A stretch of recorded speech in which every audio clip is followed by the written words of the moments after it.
திருப்பூரில் செயற்கை முறையில் பழுக்க வைக்கப்பட்ட 1.3 டன் மாம்பழங்கள் பறிமுதல் செய்து உணவு பாதுகாப்புத் துறையினர் அழித்தனர்.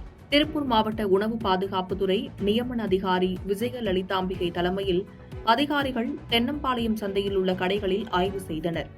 அப்போது செயற்கை முறையில் பழுக்க வைக்கப்பட்ட 1 டன் மாம்பழங்களை பறிமுதல் செய்து அழித்தனர்.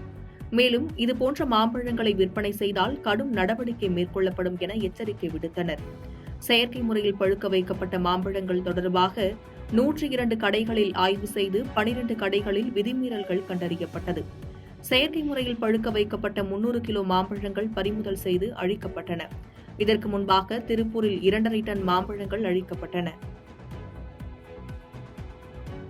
பாதகம் செய்பவரை கண்டால் நாம் பயங்கொள்ளலாகாது பாப்பா, மோதி மிதித்து விடு பாப்பா, அவர் முகத்தில் உமிழ்ந்து விடு பாப்பா.